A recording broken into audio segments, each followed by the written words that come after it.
This paper, titled "The Macroeconomist as Scientist and Engineer," covers a brief history of macroeconomics and the subsequent approaches and rivalries that came about. Gregory Manquin served as chairman of the President's Council of Economic Advisers during the Bush Jr. era from 2003 to 2005, and is also author of the top 3 modern macroeconomic textbooks.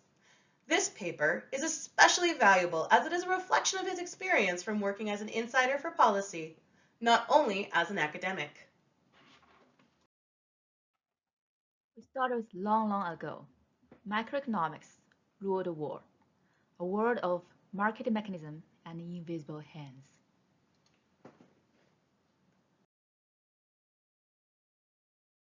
Then, in the 1930s, failing banks led to the most severe financial crisis in the U.S. history, the Great Depression.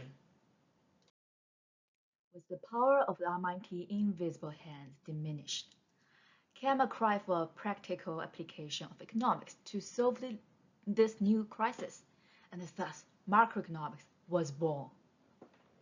Ta-da!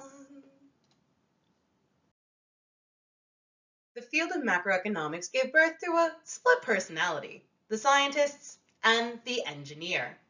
As Manquin defines these two personalities, the scientist is an ivory tower thinker of theories, while the engineer tries to fix problems. Or, as he puts it, God put macroeconomists on earth not to propose or test elegant theories, but to solve practical problems. macroeconomic research has shifted between these two personalities through time.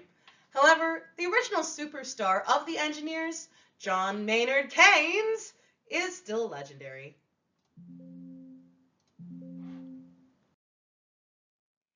Keynes' revolutionary policy idea to recover from the Great Depression revolved around the government spending money in order to save the economy. His policy recommendations were at one point adopted by capitalistic governments worldwide. He believed in short-term solutions because in the long run, everyone will be dead anyway. From stick price and the liquid traps to the animal spirits, Keynes' ideas are still debated to this day. To this point in the 1930s, Keynes tied with Alfred Marshall for first place in being the most cited economist. He came in second during the 1940s, and despite his death in 1946, he held 14th place for most cited economist from 1966 to 1986. His fandom has not decreased either.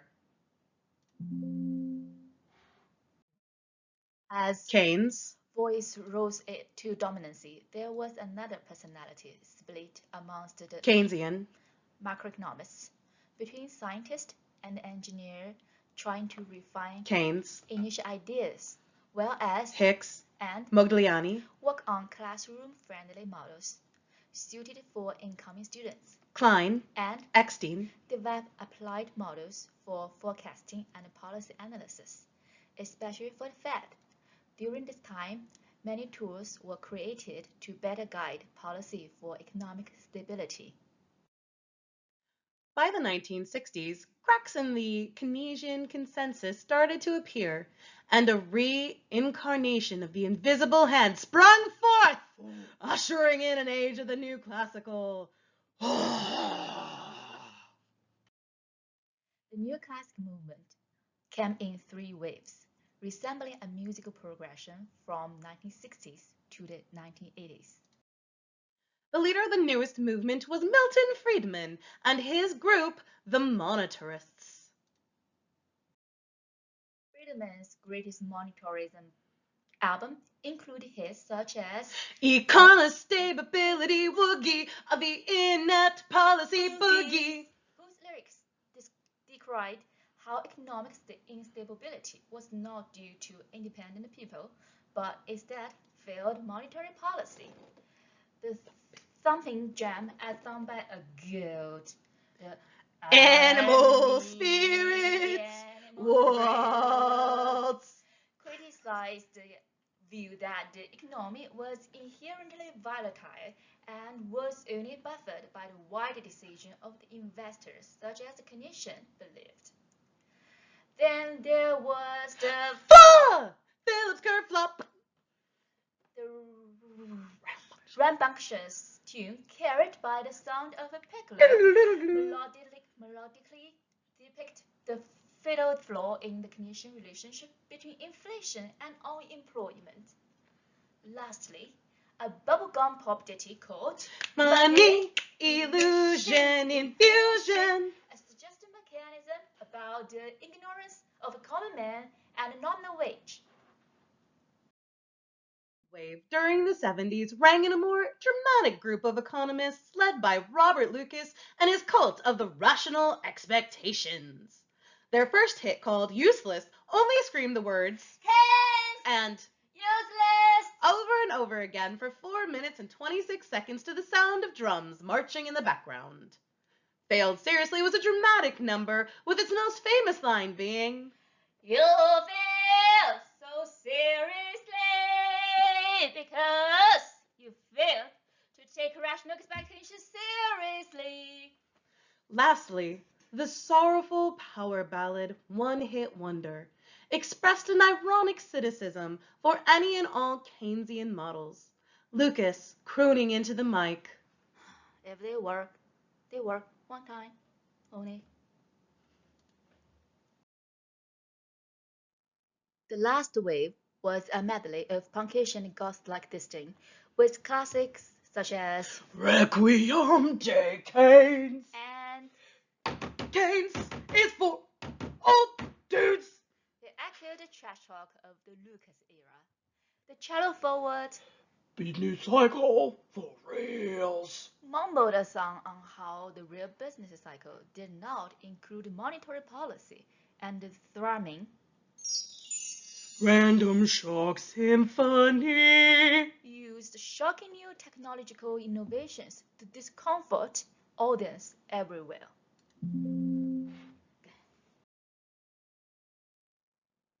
In response to the grandstanding of the new classicists, the new Keynesian revival arose in response from 1970 to 1918. The egotistical battle progressed, and the complexity of the insults, well, they digressed.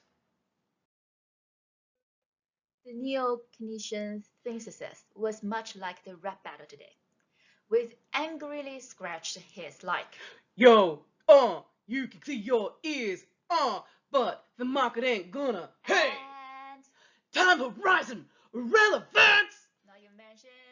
recession, depression, vicious attention.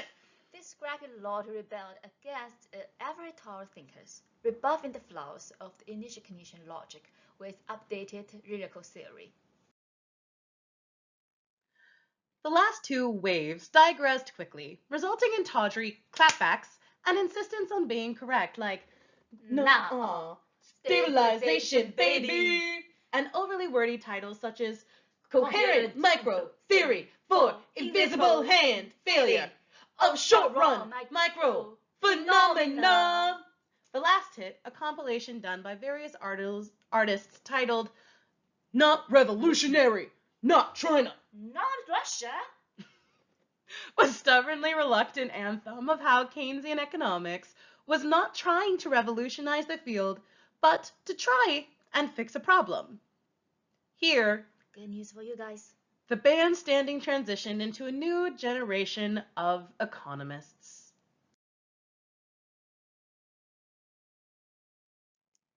In the 1990s, macroeconomists' attention ran away from focus on short-run fluctuations, which had dominated the field since its birth half a century earlier.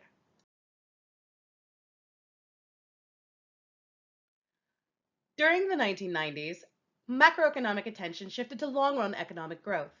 A few reasons for this transfer included works by Paul Romer, who offered new sets of ideas and tools for analyzing what is surely one of the most compelling topics in macroeconomics: the large gap between rich and poor nations. Second, worldwide data became more prolific. Third, the US economy in the 1990s was experiencing its longest expansion in history. Just as the early Keynesians were born in crisis, the economy of the 1990s suggested that generation of students that the business cycle was no longer of great practical importance. Guess I'm the driver for change from the last 30 years. was due to the bandstand and grandstanding of the Neoclassic and the New Keynesians. For instance, Lucas, the leading Neoclassic economist, proclaimed, "People don't take Keynesian theorizing seriously anymore."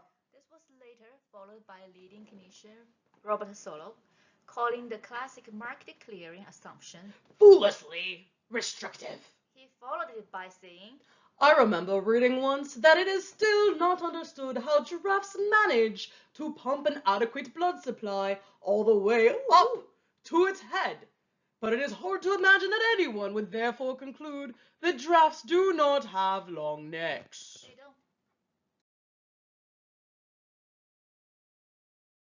To some extent, this dispute reflects the differing perspectives of the protagonists about the goals of the field of macroeconomics. However, as the author points out, they each have a point. From the standpoint of science, the greater rigor the neoclassicals offered has more appeal, but from the standpoint of engineering, the cost of this added rigor seems too high. But this slugfest helps to explain the choices made by the next generation of economists. Such vitriol among intellectual giants attracts attention, much in the way that the patrons in a bar gather around a fist fight, egging on the participants. But it was not healthy for the field of macroeconomics.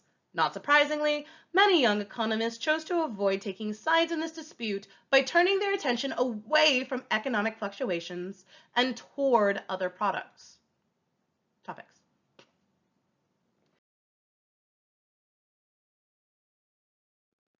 They say science progresses funeral to funeral.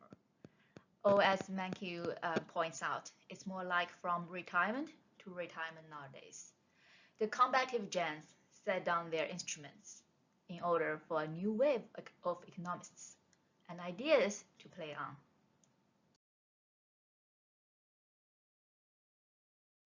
Since 1997, the baby economists, like Mary and Jianhui, merged the strengths of the competing approaches for the new neoclassic synthesis.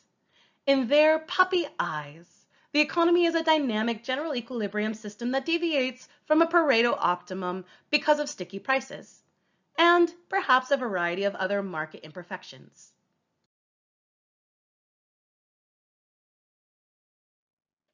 This seems to be such a happy ending. But it also got the author's attention, for the new wave is crashing into the ivory tower of science and shining away from the policy engineering. As the paper points out, the recent decades of research may have been successful as a matter of science, but it has not contributed significantly to the macroeconomic engineering.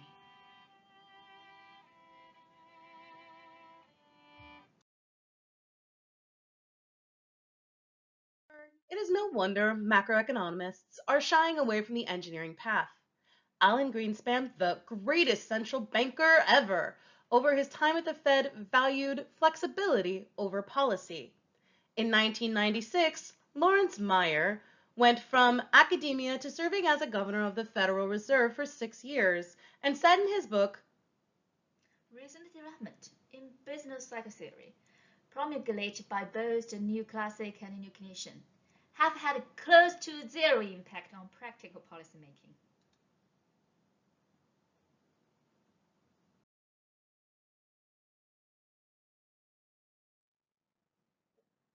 Furthermore, when it comes to fiscal policy, the author offers this observation. the sad truth is that the macroeconomic research of the past 3 decades has had only minor impact on the practical analysis of monetary or fiscal policy. The main takeaway from this dramatic paper of macroeconomic history is best summed up by a quote from Keynes. If economists could manage to get themselves thought of as humble, competent people on level with the dentist, that'd be splendid. Thank you so much for joining us for this presentation. If you want to book us for your future events, please contact our agent Iris. Have a nice day. Have a nice day.